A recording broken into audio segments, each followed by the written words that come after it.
세상 사람들은 하나님이 얼마나 위대하신 분인지 잘 알지 못해요. 그리고 예수님이 얼마나 존귀하신 분인지 잘 알지를 못합니다. 그리고 세상 사람들은 하나님의 일, 직분이 얼마나 귀하고 복된지를 알지 못합니다. 왜 모를까요? 그것은 저들은 육적인 사람이기 때문에 그렇습니다. 바울은 서신서에서 육의 사람과 영의 사람을 계속 강조를 하는데요. 육의 사람은 태어날 때부터 원죄를 가지고 태어났기 때문에 육적인 일에는 굉장히 관심도 많고 전문가지만, 그러나 영적인 일에 대해서는 전혀 알지도 못하고 또 어떤 경우는 관심 1도 없습니다.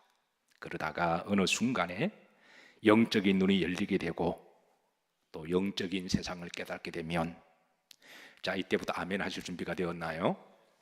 제가 기회를 드립니다. 이때부터 아멘 하실 준비 하셔야 돼요. 하나님이 얼마나 위대하신지 알게 됩니다. 예수님이 얼마나 존귀하신지를 알게 돼요. 그리고 하나님의 일, 직분이 얼마나 귀하고 복된 줄 알게 됩니다. 어느 분이 한평생 공직을 하셨습니다. 꽤 높은 공직을 이제 나이가 되면 은퇴를 하셔야 되기 때문에. 근데 하나님의 직분은 은퇴가 없죠. 근데 은퇴를 하고 나니까 아무도 알아주지도 않고 찾아주지도 않는 거예요. 그러고 보니까 이게 세상 공직보다도, 공직에 있을 때도 꽤 고위직에 계셔서 꽤 어깨에 힘을 주고 다니셨는데 막상 은퇴하고 나니까 그 누구도 알아주지 않다라는 거예요. 그러면서 이 일보다도 하나님의 직분이 참 귀하고 복된 것을 다시 한번 절감하게 되었다는 것이죠. 사랑하는 성도 여러분, 우리가 믿음이 자라고 영적으로 깨닫게 되면 하나님께서 얼마나 귀하고 존귀하고 하나님 일을 한다고 하는 게 큰 보람이고 자랑이고 영광인 줄로 믿으시기를 주의 이름으로 축복합니다. 자, 오늘 말씀 제목이 따라합니다. 천사도 뭐하는 일? 흠모하는 일. 제가 이 부분은 가끔 자주 기도도 하고 강조도 합니다. 기도할 때 특별히 이제 10시나 예배 전에 이제 예배를 준비한 이들을 위해서 기도할 때 하나님 천사도 흠모하는 일을 주심을 감사합니다. 그렇게 자주 기도하는데요. 성경에 보시면 성도의 직분은 천사도 부러워함을 드러냅니다. 왜냐하면 천사도 하나님 일을 하는 사람이거든요. 말라크라고 하는 것은 하나님 일을 하는 사람들을 천사라고 부릅니다. 그런데 천사가 아무리 하나님 일을 하고 싶어도 천사는 영적인 존재이기 때문에 육은 없잖아요. 그래서 육적인 일은 하지를 못합니다. 가령 예를 들어서 이제 교회에서 화장실 청소를 천사가 할 수 있을까요, 없을까요? 어때요, 여러분? 천사가 화장실 일을 할 수 있을까요, 없을까요? 못합니다. 그럼 누가 할까요? 육을 가지고 있는 성도가. 때로는 천사가 너무 그 일은 하고 싶은데 본인은 하지 못하니까 믿음 좋은 사람에게 천사의 감동을 주실 때 여러분 하시기를 주의 이름으로 축복합니다. 우리 교회는 빛나리 봉사가 있습니다. 점심 식사 후에 설거지를 하는 봉사죠. 점심을 먹고 난 다음에 꼭 제가 두르는 곳이 있습니다. 주방에 가서 먼저 낙낙하고 그리고 잘 먹었습니다 라고 인사를 해요. 그러면 거기 앉아서 이제 수고하시는 여성교회 회원들이 이렇게 또 이제 또 설거지도 하시고, 그리고 또 우리 남성분들이 설거지를 합니다. 나오다 보면 이렇게 얼굴을 제가 한번 쳐다봐요. 근데 오늘은 남성들이 안 하고 여성들이 하시대요. 오늘 무슨 일이 있었나요? 예?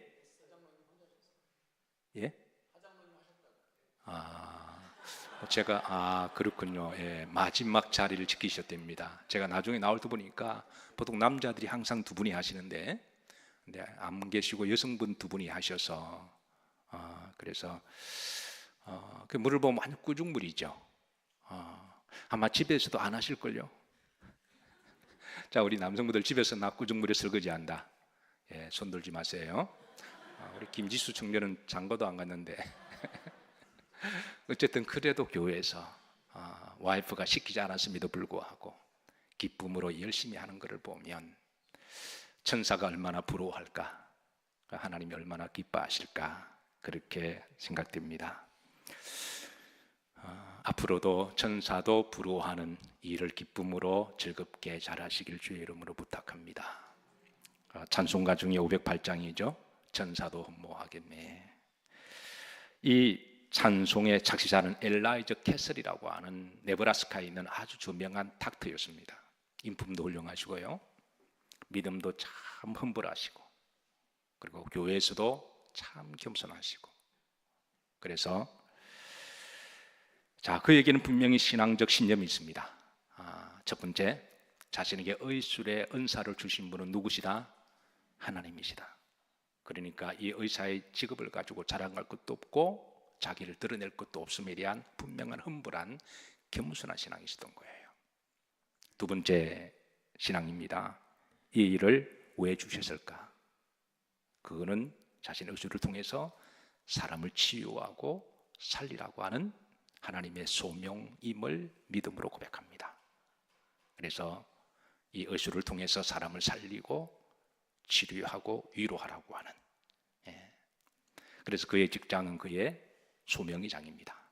돈을 벌기보다는 하나님의 소명의 장이다. 세 번째는 그가 분명히 믿었던 것은 사람 육신의 치료도 필요하지만 이것보다 더 근원적인 치유는 영적인 치유다. 그리고 사람의 영혼을 치유하고 전도하는 것이 본인의 주된 자임을 그렇게 믿음으로 늘 고백하셨어요.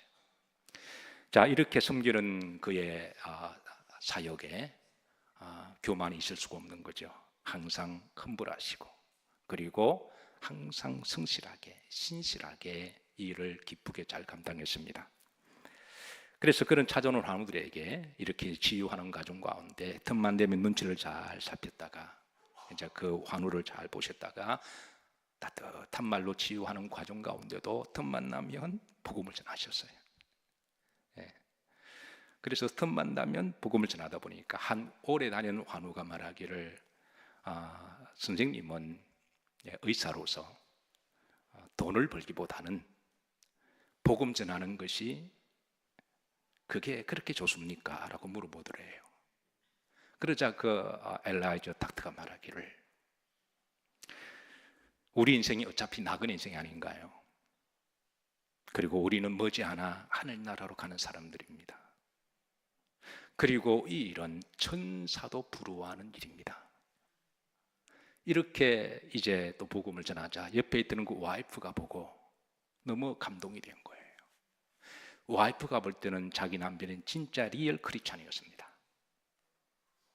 그래서 너무 감동이 되어서 그거를 이제 노트에다가 기록합니다. 그리고 이제 유능한 작곡가에게 부탁해서 이렇게 해서 이 곡이 세상에 탄생하게 됩니다.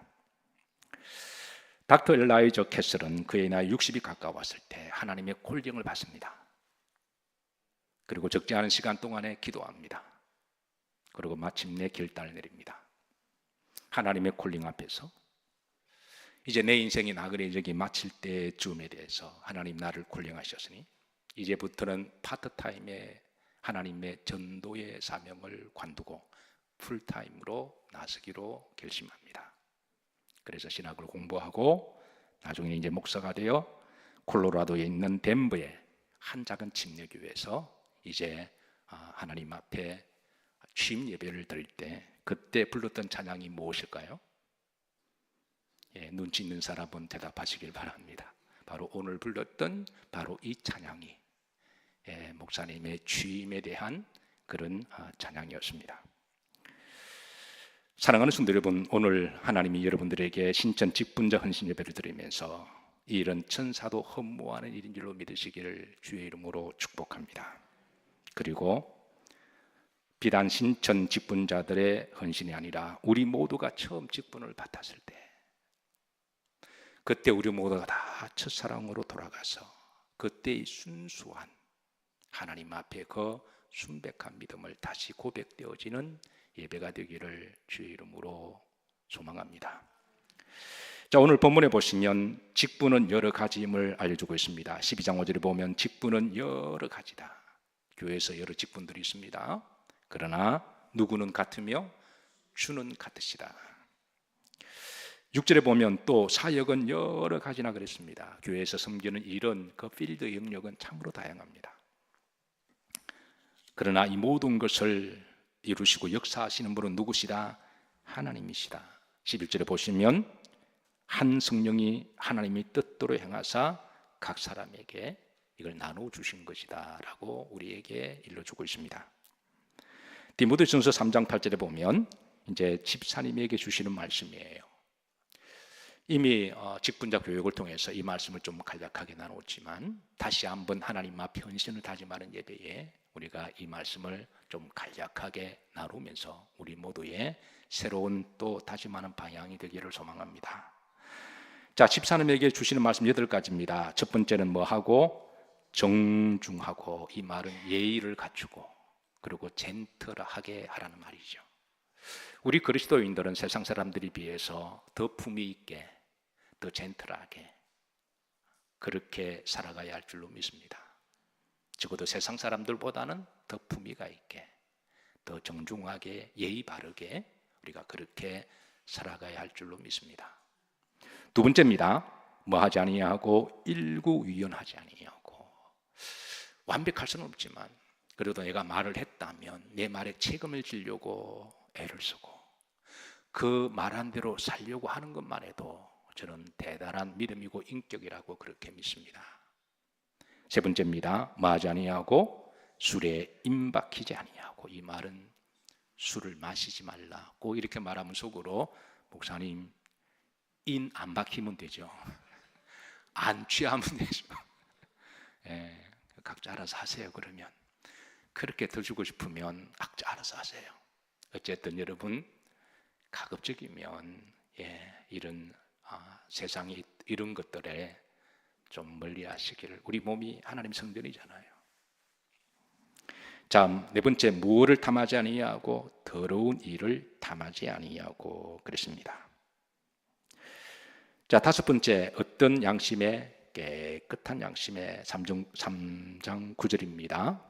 이거는 기본적으로 어떤 상식선을 지키면서 우리가 상식 이하의 삶이나 생각이 아니라 그 이상의 형이상학적인 그런 삶을 이야기하는 거죠. 기본적으로 옳고 그름은 우리가 구분하고, 옳고 그름은 구분하고, 우리가 최소한 우리의 성도의 기준의 마지노선은 저는 상식선이라고 생각합니다. 그 위에 우리가 성령을 이야기하고 고차원적인 성령의 감동을 이야기해야지, 상식을 무시하고 자꾸 이렇게 이야기하게 되면 그것도 하나님이 기뻐하지 않으신 거죠. 자, 믿음의 뭐를 가진 자다? 비밀. 믿음의 비밀. 기본적으로 우리 기독교의 진리, 이 믿음의 비밀은 분명한 자기 고백적 믿음이 있어야 됩니다. 믿음의 비밀을.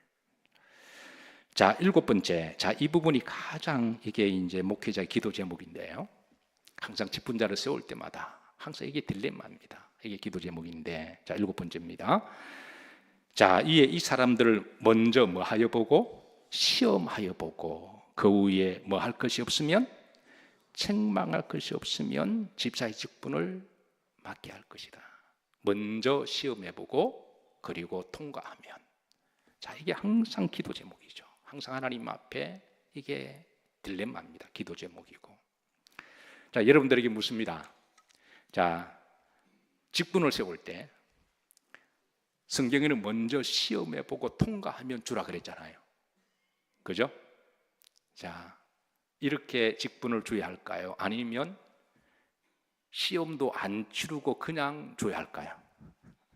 여러분 어떻게 생각하시나요? 자, 1번. 자, 시험을 한번 해보고. 그러니까 이건 의도적으로 목사가 시험해야 됩니다. 제가 육군 사관학생도 목회자였을 때, 그때는 모든 게 다 바르고 뭐 칼같이 할 때입니다. 그때는 직분자를 줄 때 이제 어느 날 제가 새벽에 한 2시에 갑자기 전화를 해서 직분자를 준다고 말도 안 합니다. 그냥 기도하다가 또 이제 성도들의 감동을 보고 어쨌든 여러 가지 종합적으로 직분자를 감동이 오면 새벽 2시에 갑자기 제가 전화를 해서 잠깐 좀 보시죠 그럽니다.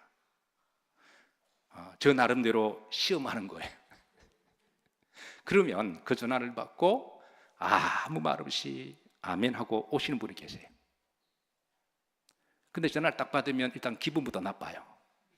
이 한참 자는 시간을 왜 지났냐는 거죠. 그러면 죄송합니다 끊어요. 그렇게 화를 내는데 어떻게 통화를 해요? 그러면 그냥 죄송합니다. 내가 전화를 잘못했네요. 그러니까 어떤 식의 시험이든 성경은 뭐 하여 보고? 시험하여 보고. 이게 기도 제목입니다. 어떤 분 그렇게 이야기합니다. 목사님 그렇게 하면 줄 사람 아무도 없습니다. 맞는 말이기는 한데, 근데 성경은 그렇게 말씀하고 있잖아요. 자, 묻습니다. 시험하여 보고 직분을 줘야 할까요? 그렇게 하면 받을 사람 한 명도 없으니 그냥 주자. 1번, 2번 중에 어느 게 좋을까요?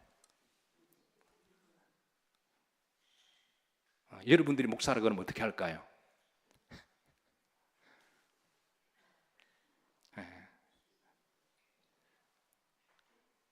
아마 대부분 2번 쪽으로 생각하는 분이 많이 계실 거예요. 자, 그런데 2번으로 했다고 하십시다. 2번을 했는데, 그런데 섬기다 보면 시험 들 일이 있을까요, 없을까요? 왜 대답들을 안 하시나요? 신앙생활 하루 이틀을 하는 게 아닙니다. 우리가 롱런 해야 돼. 글자 그대로 롱런 하는 거예요. 마귀가 자는 것도 아니고 마귀가 더 강하게 역사할 수가 있습니다. 반드시 시험은 옵니다.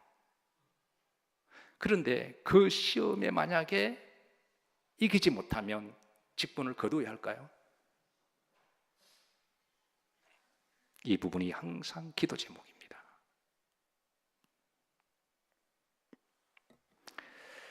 자, 어쨌든 성경에는 시험하여 보고, 그리고 우리가 하나님을 섬기다 보면 어떤 식으로든 시험 받아요. 어쨌든 지금 결론적으로 그 시험을 잘 이기시기를 주의 이름으로 축복합니다. 중요한 것은 그 시험을 이겨야 돼요. 저는 목회를 하다 보면 제일 기쁠 때가 새 가족이 들어올 때입니다. 한 영혼을 천하보다 귀히 여기시니까 그때 참 목사가 기분이 좋아요. 주일날에도 시선이 그분에게 쏠립니다. 어떻게 하면 저들이 복음을 잘 전해서 주님을 영접하게 하실까. 그리고 이제 주님을 영접하고 복음을 깨닫고 한 발 한 발 가까이 들어올 때 목사의 기쁨이 있습니다. 그런데 목사는 여기에 또 양가 감정이 있습니다. 어떤 한편으로는 은혜 받고 기쁨을 누리고 즐거움을 누리고, 그러다가 언젠가는 반드시 시험이 올 텐데 그 기쁨과 즐거움은 그 유효기간이 저분은 얼마가 될까? 물론 이게 사람마다 다 달라요.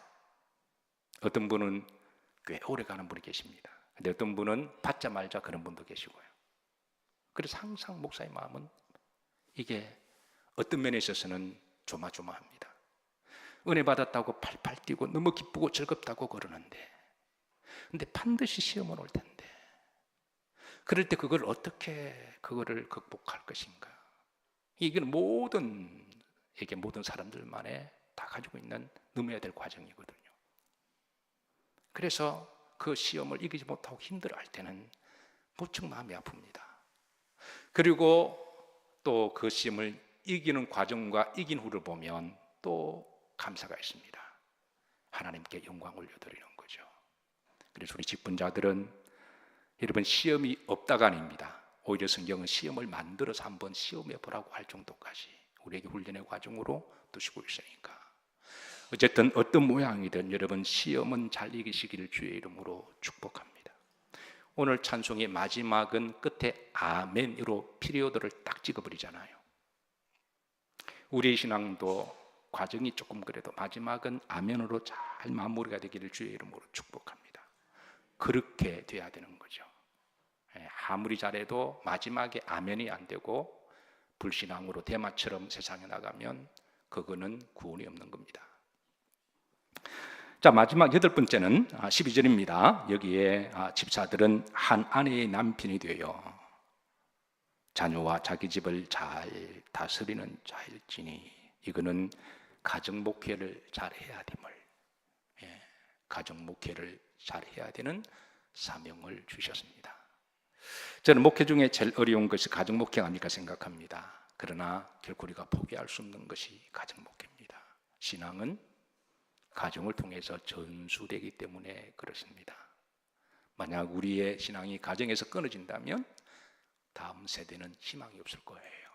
그러나 우리 각자가 자신의 가정의 목회를 잘 전수하면 한국 교회는 다음 세대에 희망이 있습니다. 자, 이렇게 집사님 직분을 잘 감당하는 자들이 주시는 하늘의 약속과 상급인데요. 13절입니다. 합독합니다. 집사의 직분을 잘한 자들은 아름다운 지위와 그리스도 예수님 안에 있는 믿음의 큰 담력을 얻느니라. 자, 여기까지가 집사님에 대한 신앙의 하나님의 말씀입니다. 이제 권사님에 대한 말씀 넘어갑니다. 자, 권사님이 관한 말씀은 사도행전 4장 36절에 있는데요. 자, 여기 이제 새롭게 시작하는 게 아니라 집사님에 대한 직분 플러스 권사님에 대한 말씀 5가지입니다. 그러니까 우리 권사님들은 집사님의 자세 몇 가지? 8가지. 그리고 권사님에 대한 자세 몇 가지? 5가지. 합치면 몇 가지죠? 13가지입니다. 그러니까 8가지는 말씀했으니까 지나가도록 하고 집사님 직분 플러스 5가지입니다. 자, 여기 보시면 자, 위로의 아들이라 그렇게 했습니다. 원래 이 사람 이름은 뭘까요? 요셉이었어요. 요셉인데 사도들이 이 사람의 믿음을 보고 그에게 닉네임을 주었습니다. 그의 별명은 바로 따라서 하신다 바나바. 바나바. 바나바의 뜻은 위로하고 권면하는 사람이다. 이전 성경에는 권위자라고 번역을 했어요. 권면하고 위로하는 사람. 이 바나바라는 이름은 일종의 이름이기보다는 직분의 성격을 담고 있습니다. 그래서 우리 권사님에 대한 명칭도 그게 직분의 성격을 담고 있는 거죠. 그래서 이 바나바는 이 위로와 권면을 잘했습니다. 여러분, 초대교회도 말도 많고 탈도가 많았어요. 사람들이 모인 곳에 오해도 많고 갈등도 있고 분쟁도 있고 헬라파 그리스도인들과 또 주이식 그리스도인들이 서로 싸워서 분쟁이 나기도 하고 옳고 그름의 문제가 아니라 이거는 비본질의 문제 가지고 교회가 얼마든지 의견이 달라서 다투기도 하고 분쟁하기도 하는데요. 그럴 때 바나바만 가면 이 문제가 해결됩니다. 위로가 되고 화목이 되어지고 오해가 풀리고. 그래서 사도들이 볼 때 이 요셉이라는 사람이 너무나 귀한 거예요. 이 사람 한 사람으로 말미암아 교회가 분쟁하거나 갈등하거나 오해가 생기지 않냐고 잘 풀어진 이 모습을 보고 그에게 닉네임, 새로운 직분, 위로하는 사람이다, 권면하는 사람이다, 카운셀러다, 그렇게 이름을 지어주게 되는 거죠. 사랑하는 성도 여러분, 오늘 우리 새로운 직분자들에게 이 직분을 받으시길 주의 이름으로 축복합니다. 이런 한 분 한 분이 얼마나 귀해요. 이런 분이 계시는 곳에 마귀가 역사하지 못해요. 근데 이 정반대로 무슨 말만 들으면 분노가 생기고 오해가 생기고 자꾸 그러지고 갈등이 생기는 게 있다면 그건 분명히 마귀의 역사예요. 바나바는 참 위로와 권면을 잘하는 사람이에요. 자, 24절에 보면 바나바는 이제 어떤 사람이요? 착한 사람이다. 제가 늘 강조하지만 우리 그리스도인들은 기본적으로 착해야 될 줄로 믿습니다. 양처럼. 그게 남들이 무시하더라도 악하고 독하게 사는 것보다도 착하게 사는 게 좋은 거 아닌가요? 착한 사람이다. 머리가 나빠서 성깔이 없어서가 아니라 우리는 착하게 살기로 다짐한 거죠. 성령이 충만한 사람이다. 늘 성령 충만을. 그리고 믿음이 충만한 사람이라. 그리고 큰 무리가 바나바로 말미암아 더해지는, 바나바로 말미암아 더해지는 그런 역사가 일어났어요. 특별히 사도행전 11장 25절을 보면 바나바가 누구를 찾으러? 사울을 찾으러. 바나바가 누구를 찾으러 갔나요? 사울. 당시 사울은 기독교 공동체 안에 공공의 적이었습니다. 그럴 수밖에 없는 게 사울이 회심하기 전에는 기독교인들을 박멸하고자 한 거거든요. 그래서 보는 사람마다 잡아 족치고 오죽했으면 스데반을 돌로 쳐 죽이는 판결을 내린 사람이잖아요. 그래서 기독교의 공공의 적 사울이 어느 날 회심했다고 그러는데 그 말을 누가 믿을까요? 많은 사람들이 그동안 사울 때문에 한밤에 급습을 해요. 사울이 어느 날은 병사들을 데리고 급습도 합니다. 자다가. 그리고 사람들을 다 잡아가는 거예요. 이걸 당한 사람들은 정말 입에 이를 가는 거죠. 공공의 적이었던 사울이 회심했다고 그러는데 그걸 누가 믿을까요? 그런데 바나바가 사울을 만나보니 그 회심은 진심이었습니다. 그래서 사도들에게 또 기독교 공동체들에게 자기가 개런티를 합니다. 내가 이 사람을 보증합니다. 이 사람은 정말 회심한 사람입니다. 우리가 따뜻하게 맞아줘야 합니다. 여러분들 중에 사울로 말미암아 집안이 풍지박산이 되고 부모와 형제가 감옥에 잡혀가서 고문을 당하다가 죽은 사람도 있을 거예요. 여러분들 중에 스데반의 친구도 있을 테고 여러분들 중에 스데반의 친척이나 부모도 있을 터이지만 그러나 이 사람을 한번 우리가 그리스도의 사랑으로 품고 그를 믿어보시고 그를 기도하십시다. 이 바나바의 이 피스메이커 역할이 사도들의 마음을 감동시켜 주었고 초대교회 공동체가 공공의적 사울을 마음을 열기 시작하고 나중에 이 사울이 바울이 되어서 여러분 기독교 복음화가 전 세계에 기초를 닦게 됩니다. 가끔 그런 생각합니다. 바나바 없었다면 바울이 있었을까요? 저는 없었다고 생각해요. 우리 기독교 역사 가운데 19세기입니다. 한 평범한 그리스도인 중에 에드워드 킴볼이라고 하는 사람이 있었습니다. 여러분 기억하시나요? 지난주에 미국의 기독교 역사 중에 미국의 이제 3차, 4차 붕역사 가운데 제가 에드워드 킴볼을 조금 다루었는데요. 이 사람 주일학교 교사였습니다. 평범한 교사였지만 이 사람이 한 구두 수승공을 전도했습니다. 배우지도 못하고 비전도 없는 남들이 볼 때 아무것도 없는 별 볼 일도 없는 한 구두 수승공을 정성껏 찾아가서 시간 날 때마다 찾아가고 위로해주고 말벗이 되어주고 인격적으로 교제하면서 복음을 전했습니다. 그 선생님의 따뜻하게 맞이해주는 사람들은 무시하고 다리를 내밀고 구두나 닦고 그리고 동전 던져주면 그렇게 천박하게 무시를 당하던 이 한 젊은 청년이 따뜻한 환대를 받고 그리고 이제 주님을 영접합니다. 그리고 이 사람이 나중에 미국 역사상 가장 전도를 바울 다음으로 전도 많이 한 드와이트 무디라고 하는 전도자입니다. 공식적으로는 officially 한 200만 명을 전도했다 그러죠. 사랑하는 성도들, 오늘 시대에 여러분들이 바나바들이 되시기를 주의 이름으로 축복합니다. 한 몇 주 전에 제가 놀라운 소식과 보고를 받았습니다. 우리 교회에 이제 섬기는 여러분들이 제가 누구라고 말씀을 안 드릴게요. 우리 교회 주변에 이제 지역이 재개발되면서 한 1,700세대가 들어온대요. 네, 여러분 왜 안 놀라세요? 이게 사실이 아닌가요?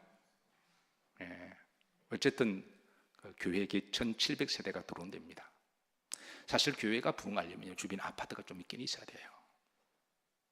근데 우리 교회는 딱 섬처럼 갇혀 있어서 우리가 아무리 발품을 팔아도 사실은 한계가 있습니다. 근데 1,700세대가 들어오는데 제가 알기로는 이 지역의 교회들이 그래도 규모 있는 교회가 좀 몇 교회가 있죠. 역사와 전통을 따지면 솔직히 말하면 온무리 교회가 제일 역사와 전통이 있습니다. 장로교회에서는 그 PCUS 교단이거든요. PCUS 교단 미국에서도 유명한 교단입니다. 그냥 허들의 한 장로교단이 아닙니다. 정통 장로교단이 PCUSA거든요. 제가 그 로고를 보니까 제가 딱 알겠더라고요. 어쨌든 역사와 전통이 있는 교회도 있고 또 주변에 또 좋은 교회도 있고.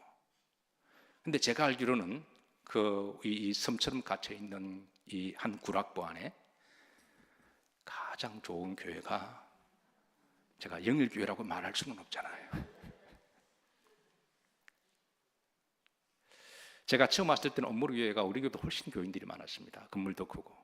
근데 저도 몰랐는데 어떤 분이 그러더라고요. 이제는 우리 영일교회가 더 교회가 크다고. 우리가 급속도로 부흥한 건 아닌데 저쪽 교회가 자꾸 망가지는 거예요. 그 원인은 분란과 분쟁입니다. 제가 올 때부터 분쟁이 있다는 말 지금까지도 계속 분쟁이 있는 것 같아요.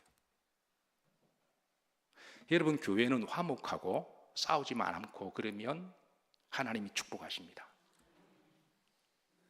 자, 1700세대가 들어와서 교회를 찾아보실 거 아니겠어요? 그러면 누구나 다 평안한 교회, 화목한 교회를 찾을 거예요. 세상에서 워낙 전투적으로 살아서 안 그래도 불안한데 세상에서 열심히 치고받고 싸우다 교회까지 와서 그렇게 살기 원치 않거든요. 그 교회 갔더니 교인들이 양처럼 착하고 화목하고 그리고 평안하더라. 그럼 하나님 주시는 축복을 하나님이 주십니다. 그래서 우리 교회가 앞으로도 더 이 구락부에서는 더욱더 소문이 잘 나는 교회가 되기를 기도하십시다. 우리 교회의 자랑이 한 번도 갈등이나 분쟁이 없는 교회잖아요. 한 번도 제가 큰 소리를 들어본 적이 없으니까 앞으로도 얼굴 붉힐 일이거나 큰 소리가 나지 않는 교회가 되기를 주의 이름으로 부탁하고 축복합니다. 자, 장로님에 대한 말씀으로 넘어갑니다. 자, 장로님은 새롭게 시작하는 게 아니라 8-5 몇이죠? 자, 우리 고승희 장로님 8-5는 몇이에요? 13이죠. 강성욱 장로님 13-5는 몇이에요? 또 모른 척 하시네. 아니 13-5가 몇이에요? 18이잖아요. 오늘 장로님에 대한 말씀 5가지입니다. 그러니까 13-5입니다. 그러니까 18입니다. 자, 보십시다. 5장 1절입니다. 너희 중에 장로들에게 고난이 나는 함께 장로된 자요 그리스도의 고난이 무엇이다? 증인이다. 여러분, 증인, 위트니스는 내가 그 일을 경험하고 목격하고 체험한 사람을 위트니스라 그러잖아요. 구경꾼이 아니라 위트니스다.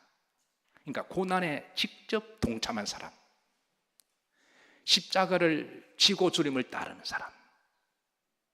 그러니까 장로님의 직분은 늘 십자가를 지고 내가 이제 사는 것은 예수 그리스도로 말미암아 사는 것이니 육신 가운데 있지 아니하고 그리스도와 함께 사는 것이라. 갈라디아서 2장 20절에 있는 거잖아요. 내가 그리스도와 함께 십자가에 뭘 박았나니? 못 박았나니. 이제는 내가 육신적으로 사는 것이 아니라 내 안에 성령께서 사시는 것이라. 이게 바로 그리스도의 고난의 위트니스입니다. 이게 첫 번째 자세죠. 자, 두 번째, 양무리를 취대 억지로 하지 말라고 고민합니다. 2절에 보면 하나님의 양무리를 취대 뭐 하지 말고 억지로. 이 말은 이제 그 다음에 계속 나옵니다. 자운함으로, 기쁨으로 즐겁게 하라는 거예요. 기쁘게 즐겁게, 억지로가 아니라. 여러분, 주일을 하실 때 기쁘게 즐겁게 하시기를 주의 이름으로 축복합니다. 세 번째, 더러운 이득을 위하여 하지 마라. 5장 2절을 보시면 더러운 이득을 위하여 하지 말고. 네 번째입니다. 주장하는 자세를 하지 말고. 3절입니다. 맡은 자들에게 많은 자세 하지 말고 주장하는 자세를 하지 말고. 이 말은 자기 뜻대로 하지 말라는 것이죠. 자기 뜻대로 안 되면 감정을 들이대지 말라는 말씀이기도 합니다. 바울은 고린도서 10장 23절에 직분자들은 항상 교회의 덕을 먼저 기도하고 생각하라고 고면하는데요. 모든 것이 가나, 모든 것이 유익한 것이 아니요. 모든 것이 가나, 모든 것이 뭘 세우는 것이 아니다. 덕을. 이래도 맞을 수가 있고 저래도 맞을 수가 있습니다. 근데 나는 이쪽을 택했습니다. 상대는 저쪽을 택했습니다. 진리의 문제가 아니라 이것도 맞을 수도 있고 이것도 일리가 있어요. 이럴 때는 잘 화합되면 좋겠지만 안 되면 교회 덕을 생각하라는 거예요. 그러면 여러분 다툴 일도 없고 그게 분쟁할 일도 없는 거죠. 항상 직분자들은 나의 유익이 아니라 뭐를? 덕을 세우기 위해서 해라. 자, 다섯 번째입니다. 본이 되는 자세입니다. 5절입니다. 다섯 번째 3절입니다. 합독입니다. 양무리에 무엇이 되라? 본이 되라. 이게 얼마나 귀한 말씀이에요. 본이 된다고 하는 것은 누가 나를 모델로 삼는다고 하는 것. 나는 저 장로님처럼 되고 싶어. 어느 장로님의 고백입니다. 직분을 섬기다 보면서 어려운 일이 있을 때마다 항상 자기는 생각하는 롤 모델이 있대요. 나도 그분처럼 돼야 되겠다. 그게 큰 위로가 되고 힘이 된답니다. 누군가가 여러분들을 보고 나도 저분처럼 믿었으면 좋겠다.